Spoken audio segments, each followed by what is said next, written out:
ನಿಮ್ಗಿರ್ತಕ್ಕಂಥದ್ದು ಮೊದಲನೇ ಸಲ ಕರ್ನಾಟಕದ ವಿಧಾನಸಭೆಯನ್ನು ಪ್ರವೇಶ ಮಾಡಿದ್ದೀರಾ. ಆದರೆ ಇಲ್ಲಿ ನೀವು ರಾಹುಲ್ ಗಾಂಧಿರವ್ರನ್ನೇ ಟೀಕೆ ಮಾಡಿ ಅಥವಾ ರಾಹುಲ್ ಗಾಂಧಿಯವ್ರನ್ನ ಬಳಸ್ಕೊಂಡು ನಿಮ್ಮ ಕುರ್ಚಿ ಉಳಿಸ್ಕೊತೀವಿ ಅಂದರೆ ಕಾಂಗ್ರೆಸ್ ಪಕ್ಷದ ಪರವಾಗಿ ವಿಜಯೇಂದ್ರವರಿಗೆ ನಾವು ಶುಭಾಶಯ ಹೇಳ್ತೀವಿ.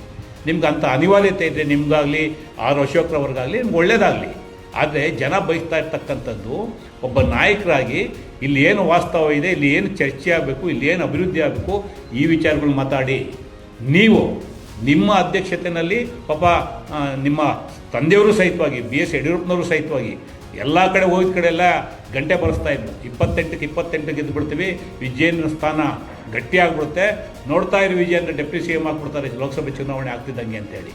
ಡೆಪ್ಟಿ CM ಆಗೋದಿರಲಿ, ನಿಮ್ಮ ಅಧ್ಯಕ್ಷ ಸ್ಥಾನನೇ ಕಿತ್ಕೊಂಡು ಹೋಗುವಂಥ ಪರಿಸ್ಥಿತಿ ಬಂದಿದೆ. ಅದನ್ನು ಉಳಿಸ್ಕೊಳ್ಳೋದಕ್ಕೋಸ್ಕರ ಕಾಂಗ್ರೆಸ್ನ ಟೀಕೆ ಮಾಡೋವಂಥದ್ದು, ರಾಹುಲ್ ಗಾಂಧಿ ಟೀಕೆ ಮಾಡೋಂಥದ್ದನ್ನ ದಯಮಾಡಿ ವಿಜಯೇಂದ್ರ ಅವ್ರು ನಿಲ್ಲಿಸಬೇಕು.